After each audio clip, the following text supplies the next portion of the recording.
Ya, inilah 4 unsur dalam beriman kepada Rasul yang disebutkan oleh Syekh Muhammad bin Shalih Al-Utsaimin rahimahullahu rahmatan wasi'atan.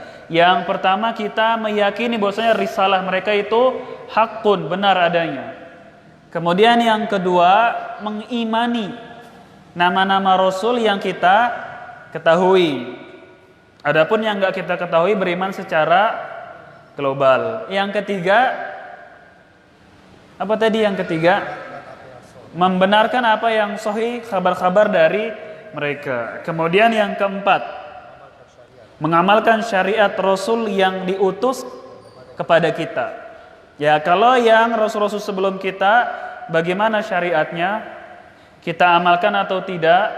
Syariat yang sebelum Nabi Muhammad SAW, bagaimana sikap kita? Kita yakini secara global. Yang lain diikuti yang sesuai dengan syariat Rasulullah SAW. Jadi syariat yang sebelum Nabi Muhammad SAW, selama itu tidak bertentangan dengan Al-Quran dan apa yang dibawa oleh Nabi SAW, maka kita amalkan. Kalau bertentangan dengan Al-Quran dengan As-Sunnah, maka kita tidak ikuti dan beriman secara global. Ya kan? Seperti itu tentang syariat yang sebelum kita. Kemudian poin yang berikutnya sudah kita singgung sedikit tentang faidah beriman kepada Rasul. Sudah berapa kita sebutkan pertemuan yang lalu? Baru 1. Bismillah.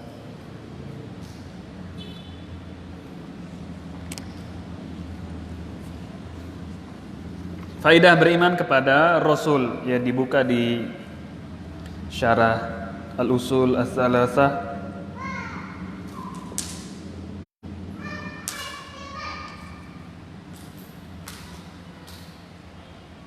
Ada yang bawa? Ya, itu. Halaman berapa itu, Dok? Ketemu halamannya. Beriman kepada Rasul. Faedah yang pertama apa? Mengetahui dari diutusnya Rasul akan rahmat Allah Subhanahu wa taala kepada hamba-hambanya. Ini sudah, ya. Di antara bentuk rahmat Allah kepada hamba-hambanya, Allah mengutus para rasul yang dengannya manusia tahu mana yang hak, mana yang batil. Yang dengan Rasul itu mereka mengantarkan manusia kepada jalan hidayah. Itu yang pertama sudah. Kenapa disebutkan? Karena akal manusia itu tidak mampu mengetahui apa yang dicintai dan dibenci oleh Allah. Dari mana taunya? Dari jalan para Rasul ini.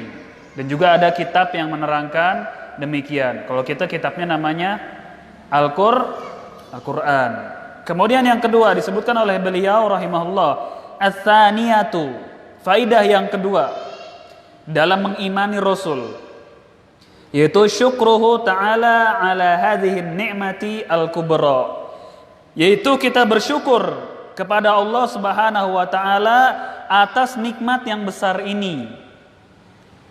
Ya, kita bersyukur kepada Allah atas nikmat yang besar ini. Yang dimaksud nikmat yang besar ini adalah diutusnya para rasul. Ya, kita bersyukur kepada Allah Subhanahu wa taala bahwasanya Allah telah mengutus kepada kita satu orang rasul, yaitu Nabi Muhammad sallallahu alaihi wasallam. Bagaimana cara mensyukurinya? Yang beliau perintahkan dan meninggalkan serta menjauhi larangan dari sallallahu alaihi wasallam. Cara bersyukur kepada Nabi yang mulia sallallahu alaihi wasallam, dan juga membela kehormatan beliau sebagai seorang nabi dan rasul. Ya, membantah orang-orang yang menyelisihi Nabi Muhammad sallallahu alaihi wasallam. Itu bentuk-bentuk rasa syukur kita kepada Allah Subhanahu wa taala dengan diutusnya Nabi yang mulia sallallahu alaihi wasallam. Ats-tsalitsatu, faidah yang ketiga, mahabbatur rusuli alaihimus salatu wassalam wa ta'zimihim wa tsanai alaihim bima yaliqu bihim li'annahum rusulullahi ta'ala wa li'annahum qamu bi'ibadatihi wa tablighi risalati wa nushi li'ibadihi. Faidah yang ketiga dalam beriman kepada Rasul, para Rasul, yaitu kita mencintai mereka. Kita mencintai para Rasul alaihimus salatu wassalam, dan memuliakan mereka. Ya, kita mencintai para rasul alaihimus salatu wassalam, dan apa tadi, memuliakan mereka, wassanau alaihim, dan memuji mereka.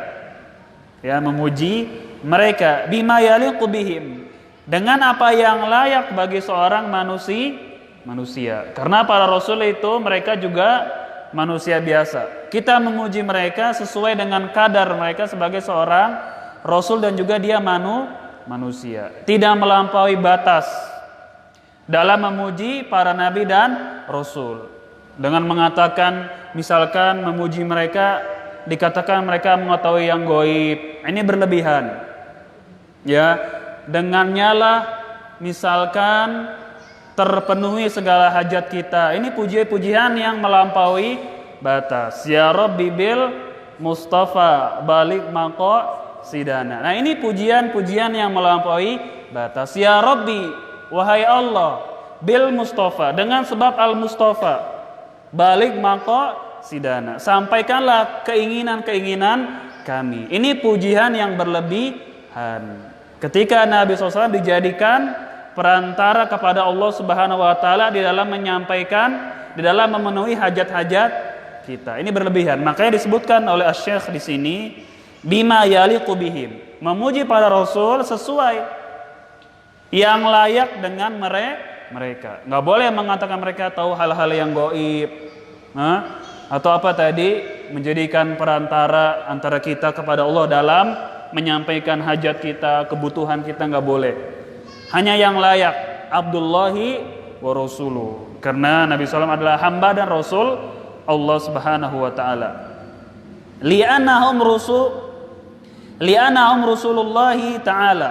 Karena mereka adalah para Rasul-Rasul Allah Subhanahu wa ta'ala. Makanya kita muliakan mereka, kita puji mereka, karena mereka adalah para Rasul. Ya, jangan direndahkan, jangan diremehkan, jangan dilecehkan. Jangan sebaliknya juga melampaui batas dalam memuliakan mereka. Jadi harus proporsional. Tidak merendahkan, meremehkan para rasul, dan juga tidak mengangkat derajat mereka di atas dari seorang rasul. Jadi di tengah-tengah, tidak meremehkan mereka dan tidak melampaui batas dalam memuji mereka. Wali'annahum qamu bi'ibadati, karena mereka itu telah melaksanakan peribadahan kepada Allah. Ya, makanya kita mencintai para rasul, memuji mereka sesuai dengan kelayakan mereka, karena mereka pertama rasul-rasul Allah. Yang kedua apa tadi alasannya disebutkan? Kenapa kita memuliakan mereka, mencintai mereka? Kenapa disebutkan oleh Syekh di sini? Pertama, mereka adalah rasul-rasul Allah. Yang kedua apa alasannya disebutkan? Karena para rasul itu telah melaksanakan peribadahan kepada Allah dengan ibadah yang sebenar-benarnya. Ya, manusia yang paling sempurna ibadahnya adalah para rasul. Yang paling bertakwa kepada Allah adalah para rasul. Mereka itu sudah di puncak peribadahan. Makanya Nabi SAW ketika mendengar sebagian sahabat yang mereka akan menghidupkan malam yang gak tidur, ya kan? Kemudian sebagian mereka akan senantiasa beribadah, tidak ingin menikah. Yang ketiga apa? Akan puasa sepanjang hari. Karena sebagian sahabat ini mereka bertanya kepada istri-istri Rasulullah sallallahu alaihi wasallam, bagaimana sih ibadahnya Nabi Muhammad sallallahu alaihi wasallam? Mereka bertanya. Ketika disebutkan ibadahnya beliau sallallahu alaihi wasallam, ka'annahum taqalluha. Lalu para sahabat ini yang bertanya merasa ibadah kita itu kecil, kurang, remeh. Lalu mereka mengatakan, aku fa'usolli laila wala arkut. Aku akan sholat malam, sepanjang malam tidak akan tidur. Jadi dia habis sholat isya sampai subuh dia nggak tidur. Saya akan sholat malam. Kenapa? Karena saya manusia biasa. Kalau Nabi SAW seperti itu, apalagi kita sebagai manusia biasa. Lalu sebagian ada lagi yang mengatakan, wa inni la atazawwajun nisa. Aku akan fokus beribadah, tidak ingin menikah. Jadi dia akan fokus dalam beribadah, nggak mau nikah. Ini sahabat. Kemudian yang ketiga mengatakan apa? Wa inni asumu wala uftir. Aku akan puasa kalau begitu sepanjang hari terus. Tidak akan berbuka. Terus dia puasa Senin, terus semuanya dia berpuasa, tidak berbuka. Lalu kata Nabi SAW bagaimana? Ma bala qaumun. Bagaimana aku mendengar sebagian kalian, sebagian kaum yaquluna kadza wa kadza, mengatakan demikian dan demikian. Nabi SAW sama di mimbar mengatakan, aku mendengar sebagian kalian mengatakan demikian. Lalu dia mengatakan, wallahi inni la akhsyakum lillah wa atqakum la. Nabi SAW ketika mendengar demikian mengatakan, demi Allah, aku adalah yang paling takut kepada Allah wa atqakum la, dan aku yang paling bertakwa kepada Allah. Maka tadi kita sebutkan para nabi itu yang paling bertakwa kepada Allah, yang paling pol ibadahnya. Karena Nabi SAW mengatakan, wallahi inni la akhsyakum lillah. Demi Allah, kata Nabi SAW, aku yang paling takut kepada siapa? Kepada Allah. Wa atqakum lah, dan yang paling bertakwa kepada Allah. Walakinni usolli wa arqud. Akan tetapi aku sholat dan juga aku tidur. Wa atazawwajun nisa, dan aku pun menikahi wanita. Wa asumu wa uftir, aku berpuasa dan aku juga berbuka. Lalu kata Nabi apa? Barang siapa man rogiba an sunnati falaisa minni. Barang siapa yang benci, tidak suka atas ajaranku, atas sunnahku, maka dia bukan bagian dari aku. Riwayat Al-Imam Al-Bukhari dan juga Muslim. Nah, dari hadis tadi menunjukkan kepada kita beliau SAW adalah orang yang paling takut, yang paling bertakwa, yang otomatis orang yang paling pol ibadahnya kepada Allah Subhanahu wa taala. Ya, makanya aneh kalau ada sebagian kaum muslimin mengatakan sudah sampai makom tertentu tidak melaksanakan sholat, boleh minum khamar. Katanya kita sudah sampai kepada tingkatan tertentu. Itu tingkatan apa disebutnya? Ma'rifat. Kita sudah sampai ma'rifat, maka kita sudah tidak lagi sholat. Ini aneh bin ajaib. Nabi SAW saja masih melaksanakan sholat. Balas dia ngomong, itulah bentuk rendah hatinya Nabi SAW. Itulah yang dinamakan dengan syubhat, kerancuan di dalam pemahaman, di dalam beragama. Itu hanya bentuk rendah hatinya Nabi SAW kepada Allah, katanya. Ya enggak? Mereka mengatakan demikian ketika sudah kepentok kanan kiri mengatakan demikian. Padahal jelas Nabi SAW saya yang sudah dijamin surga masih melaksanakan sholat. Ya, dan nggak ada yang mengatakan itu bentuk rendah hati Nabi SAW. Karena kata Allah, wa'bud rabbaka hatta ya'tiyakal yaqin. Wa'bud rabbaka, beribadahlah kalian kepada Allah sampai datang keyakinan kepadamu. Apa yang dimaksud dengan keyakinan dalam surah Al-Hijr ini adalah kematian. Jadi sembahlah Rabbmu, beribadahlah kepada Rabbmu sampai datang kepada engkau kematian. Kalau sudah mati ibadah enggak selesai. Kalau sudah mati sudah selesai peribadahan, tinggal lihat hasil. Ya, kemudian kita lanjutkan.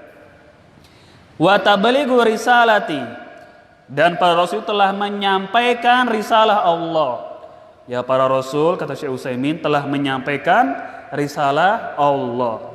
Wa nushul ibadi, dan telah menyampaikan, memberikan nasihat kepada hamba-hamba Allah. Ya, makanya kita mencintai para rasul, memuji mereka, memuliakan mereka. Karena pertama mereka adalah para rasul. Yang kedua mereka telah melaksanakan ibadah dengan sebenar-benarnya. Yang ketiga apa di sini? Telah menyampaikan risalah. Yang keempat telah memberikan nasihat kepada umat ini, kepada hamba-hamba Allah. Ya, makanya ketika di Hajjatul Wada Nabi SAW menyampaikan kepada para sahabat, sudahkah aku menyampaikan semuanya? Lalu apa jawab para sahabat? Qad balagta, engkau wahai Muhammad telah menyampaikan risalah Allah Subhanahu wa taala. Lalu Nabi mengatakan, Allahumma syhad, Allahumma syhad, Allahumma syhad, ya. Ya Allah saksikanlah, ya Allah saksikanlah. Ya, di Haji Wada itu Nabi SAW bertanya kepada para sahabat, apakah aku telah menyampaikan semuanya? Lalu mereka menjawab, apa kata mereka? Engkau telah menyampaikan semuanya. Lalu Nabi mengatakan, Allahumma syhad, sambil menunjukkan tangannya kemana? Ke langit. Allahumma syhad, Allahumma syhad, Allahumma syhad. Ya Allah saksikanlah, saya sudah menyampaikan. Ya Allah saksikanlah, saya sudah menyampaikan. Sebanyak berapa kali? 3 kali. Berarti Nabi SAW sudah menyampaikan risalah beliau. Sudah sempurna, makanya agama ini sudah sempurna. Kalau sempurna itu nggak boleh ditambahkan, nggak boleh dikurangi. Sudah sempurna.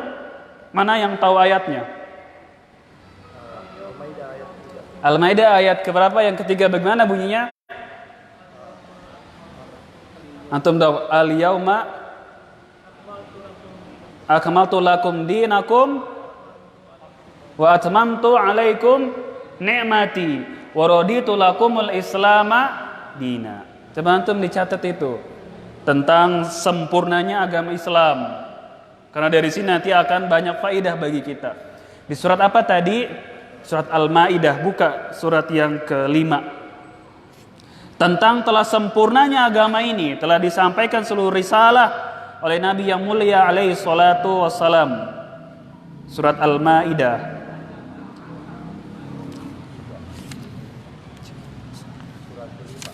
surat ke-5.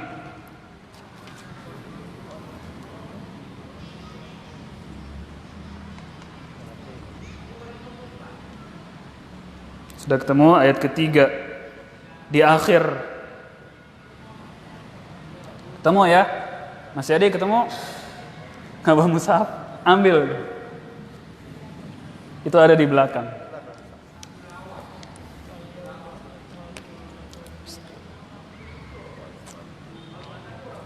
Ini tentang kesempurnaan agama Islam. Sudah sempurna, maka harus kita tahu dari nas Al-Quran. Situ Allah berfirman, Al-yawma akmaltu lakum dinakum wa atmamtu alaikum ni'mati wa raditu lakumul islama dina. Al-yawma akmaltu lakum dinakum. Pada hari ini, kata Allah, telah aku sempurnakan bagi kalian agama Islam ini. Telah sempurna berarti agama Islam. Wa atmamtu alaikum ni'mati. Dan juga aku telah cukupkan, telah aku sempurnakan, lengkapkan nikmatku atas kalian. Wa raditu lakumul islam dina. Dan pada hari pun aku telah ridho Islam sebagai agama bagi kalian. Ini dalil bahwasanya agama Islam sudah sempurna, nggak boleh lagi ditambah.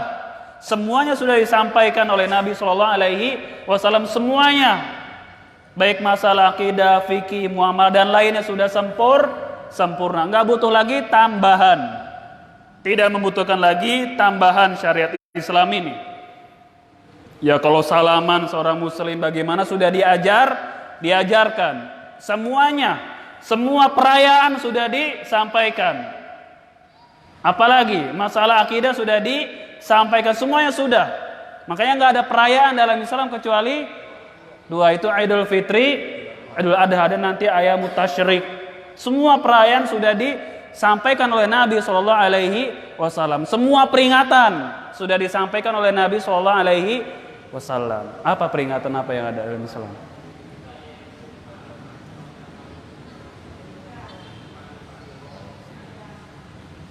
Ada peringatan apa dalam Islam? Idul Fitri, Idul Adha peringatan bukan? Hari Jumat. Itu selalu kita ulangi, selalu bertemu dengan hari Jumat. Itu adalah Id pada setiap minggu. Ada Idnya itu di hari Jumat. Ada lagi Ramadan itu hari-hari besar dalam Islam. Bulan-bulan yang mulia dalam Islam sudah disampaikan, semuanya sudah sempurna. Sholat semuanya sudah, zakat dan lain-lain sudah sempurna. Di surat Al-Maidah ayat yang keberapa? Yang ketiga. Faidah berikutnya, kita lanjutkan lagi keterangan Asy-Syaikh Muhammad bin Shalih Al-Utsaimin rahimahullahu taala. Wa qad kadzaba al-mu'aniduna rusulahum za'imina anna rusulallahi ta'ala la yakununa minal bashar. Wa qad dzakara Allah ta'ala hadza za'ma wa abtalahu biqaulihi. Kata Syekh Muhammad bin Shalih Al-Utsaimin rahimahullahu taala, wa qad kadzaba, dan telah mendustakan para rasul. Ya, telah mendustakan para rasul, orang-orang yang ingkar. Kenapa mereka mendustakan para rasul-rasul mereka? Mereka menyangka bahwasanya rasul-rasul Allah itu la yakununa minal bashar. Mereka mendustakan para rasul karena nggak mungkin Allah itu mengutus para rasul dari kalangan manusia. Dulu kan pernah kita singgung, ada 3 syubhat terbesar orang-orang kafir. Dari masa ke masa itu syubhat orang-orang kafir ada berapa yang paling besar? Ada 3. Siapa yang ingat? Yang pertama, pernah kita sampaikan di sini. Di antara bentuk syubhatnya ini, mereka tidak beriman kepada para rasul, tidak masuk dalam agama Islam. Di antara syubhatnya ini, mereka ingin rasul itu dari kalangan malaikat. Kalau manusia kita nggak mau. Kenapa? Sama kita. Kenapa Allah utus ini manusia yang sama dengan kita? Dia pergi ke pasar, dia makan, dia minum, dia nikah, sama. Kita maunya rasul dari kalangan malaikat. Ini syubhat yang pertama. Yang kedua, apa? Padahal ini bukan yang pertama, karena di sini ya kita masukin saja yang pertama. Apalagi syubhat orang-orang kafir.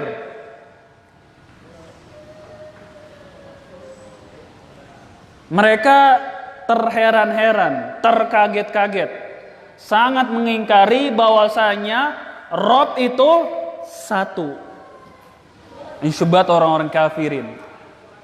Ya, mereka itu sangat heran, sangat takjub. Kenapa Rob? Bahasa kitanya, bahasa awamnya Tuhan itu satu. Ini mereka sangat heran. Mereka maunya Rob itu berapa? Banyak. Ya, gitu maunya mereka.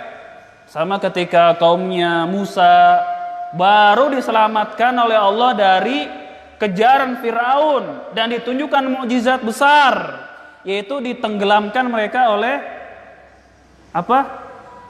Lautan.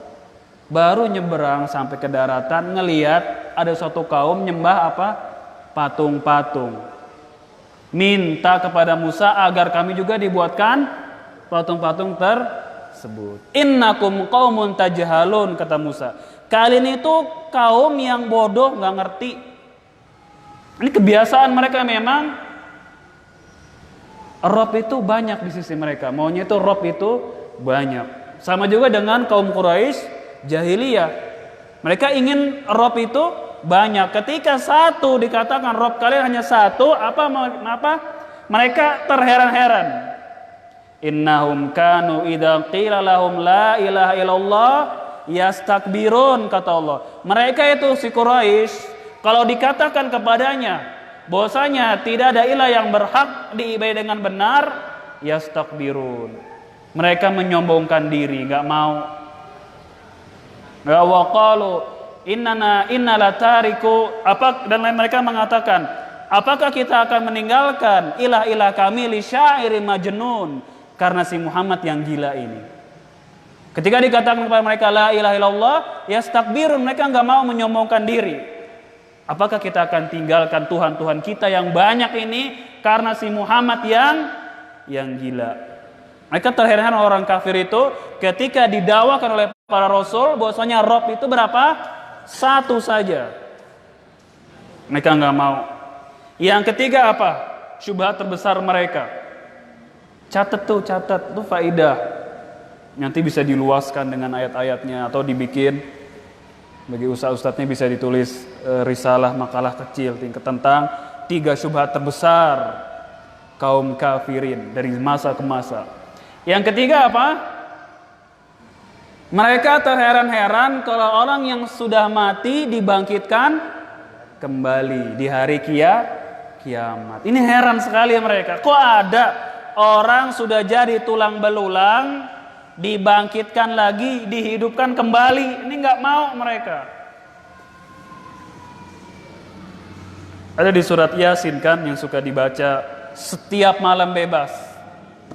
Ya tidak hanya pada malam Jumat, bebas baca surat Yasin itu. Malam Senin, Selasa, Rabu, Kamis bebas, terserah. Tidak usah dikait-kaitkan pada malam Jumat. Coba yang rajin baca Yasin. Ada syubhat terbesar orang kafir yang kita sebutkan di poin yang ketiga. Yaitu mereka mengatakan, kok ada orang sudah jadi tulang dibangkitkan, dihidupkan kembali. Coba di mana kira-kira bunyi ayatnya? Buka deh dulu surat Yasin. Insya Allah setiap mushaf yang ada di masjid nih, kalau dibuka talinya nih surat Yasin rata-rata.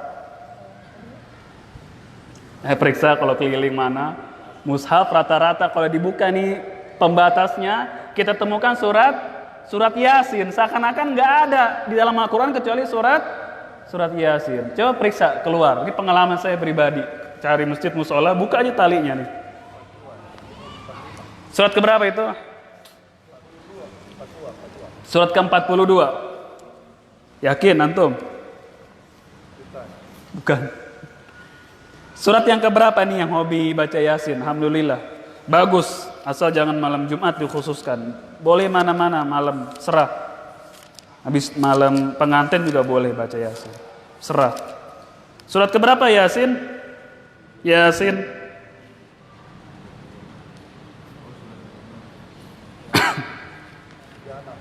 Surat ke-36. Nah, sekarang tugas keduanya cari deh ayatnya. Di mana keheranan orang-orang kafir ketika orang yang sudah mati jadi tulang belulang dibangkitkan kembali.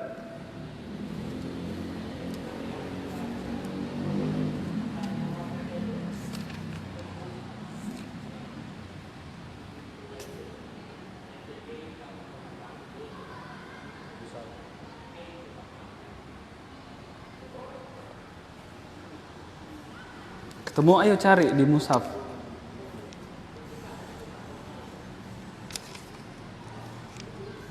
Ana nggak hafal nomornya, Ana tahu ayatnya tapi. Ayat keberapa? Berapa? 78. Dijawab oleh Wisnu. Di ayat ke-78 ini dalil tentang syubhat orang-orang kafir yang mereka sangat aneh, terheran-heran kalau manusia sudah mati dibangkitkan kembali di hari kiamat. Oleh karena itu bagi orang yang baca Yasin, coba dong dinaikkan lagi langkahnya untuk mentadaburi, membaca tafsir surat Yasin. Bagus sekali kalau diadakan kajian tafsir surat Yasin. Cakep. Jarang kan kita dengar di masjid tafsir surat Yasin dari Al-Hafidz Ibnu Katsir atau para ulama yang lain. Apa kata Allah? Wa daraba lana mathalan wa nasiya khalqah. Qala man yuhyil 'idhama wa huwa ramim. Lalu Allah bantah mereka, qul yuhyihal ladzi ansha'a awwala marrah wa huwa bikulli khalqin alim.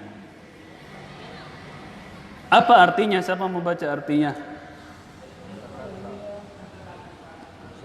Ya, antum Pak.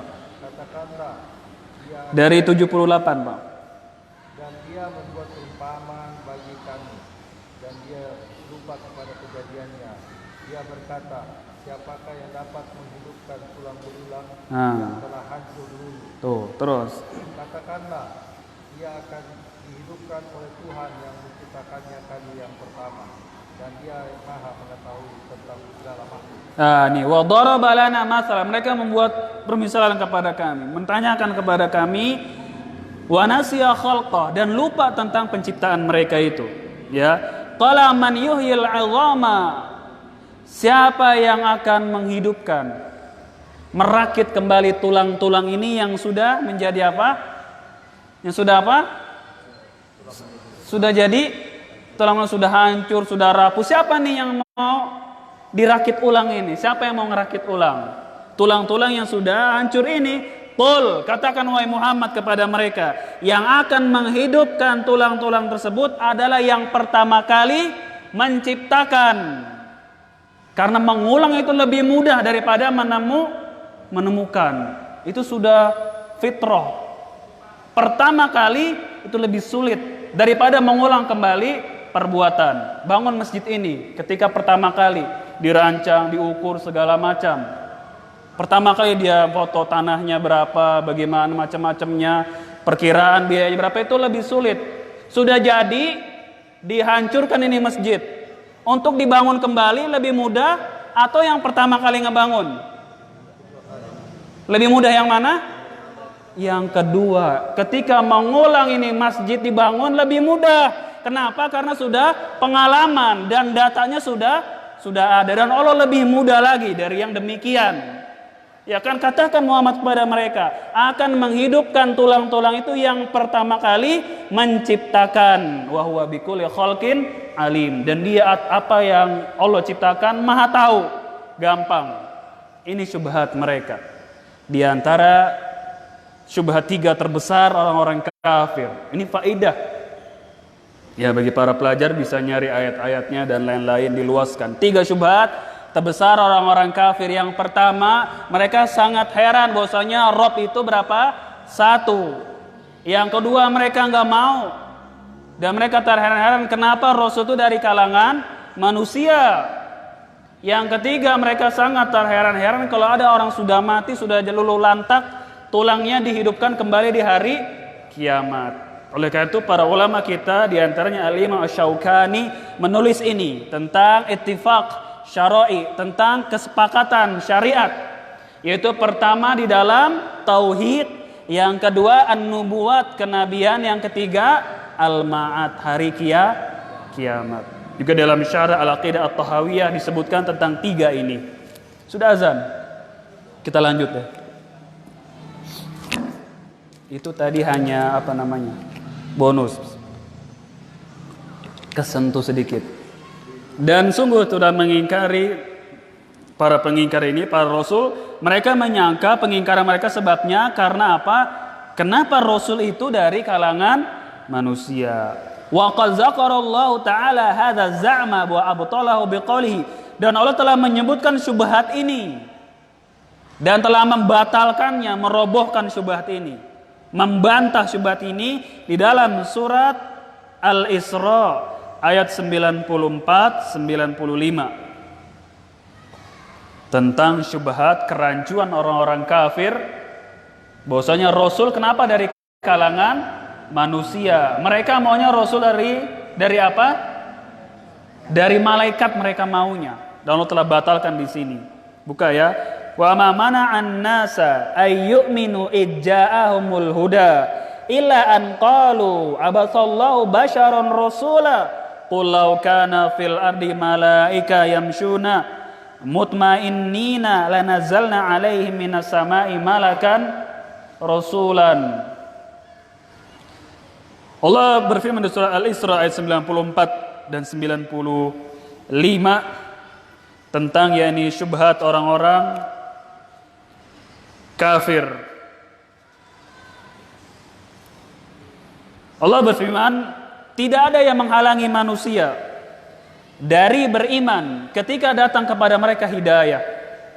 Ya, tidaklah yang menghalangi manusia untuk beriman ketika sampai kepada mereka hidayah, kecuali mereka mengatakan, ini syubhatnya, kerancuannya, yang menolak mereka untuk beriman dan menerima hidayah. Apa? Abathallahu basyaron rasulan. Apakah Allah mengutus kepada kita seorang manusia sebagai rasul? Ini syubhat, kerancuan mereka.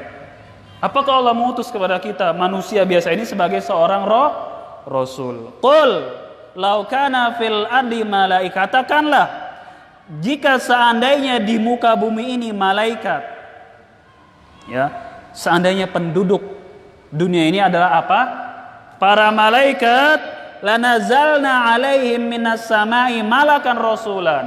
Maka sungguh kami akan turunkan juga kepada mereka malaikat sebagai seorang rasul. Karena di muka bumi ini manusia, maka rasulnya pun manusia biasa, bukan malaikat.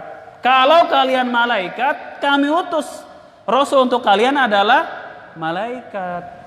Susah nggak kalau kita yang manusia rasulnya jenis malaikat? Nggak kelihatan, mungkin Allah alam susah. Kenapa? Karena kita manusia, maka Allah utus rasulnya adalah dari kalangan manusia. Jika seandainya fil ardi malaikah, kata Allah, kalau seandainya penduduk bumi itu malaikat yang berjalan di sana, lanazalna alaihim, akan kami turunkan kepada mereka dari langit malaikat sebagai rasul. Ya karena kita manusia, ya rasulnya manusia. Sama kayak manusia nikahnya dengan siapa?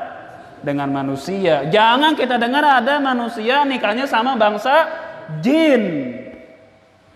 Ini aneh lagi, ada manusia katanya kawin sama jin, padahal manusia nikahnya dengan manusia. Amin ayatihi, kata Allah SWT, di antara ayat-ayat Allah apa di surat Ar-Rum itu tentang pernikahan. Astagfirullah, lupa anak ayat enggak keluar.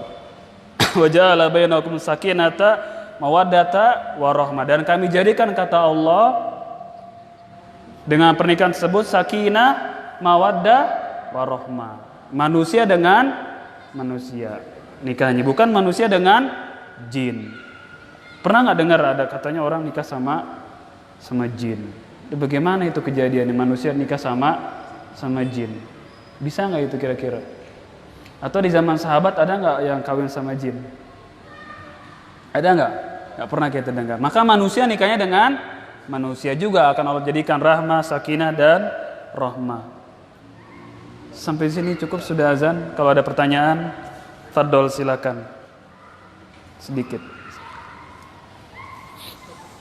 Ya, Giar. Pak minjam pulpen apa Pak? Sebentar Pak. Silakan Giar.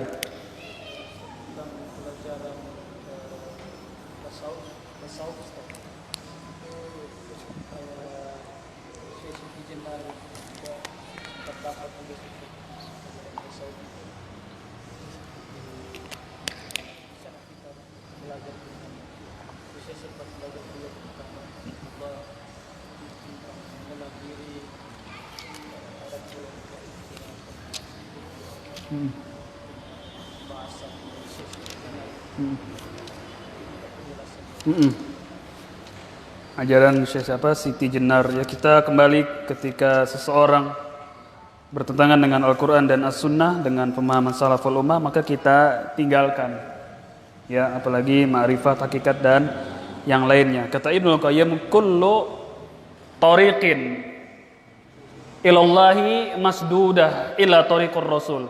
Setiap jalan yang menuju Allah Subhanahu wa taala sudah ketutup kecuali dari jalannya Nabi sallallahu alaihi wasallam. Jadi thariqah yang kita ikuti adalah thariqahnya Nabi Muhammad sallallahu alaihi wasallam. Adapun fulan dan fulan bisa benar bisa salah. Kalau apalagi ada banyak tahayul dan macam-macam, kita tinggalkan.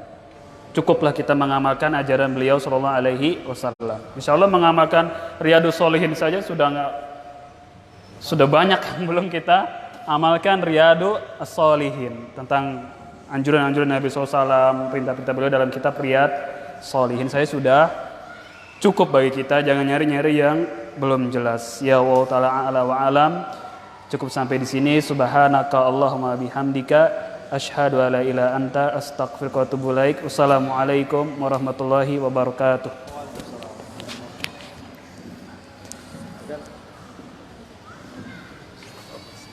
Pak.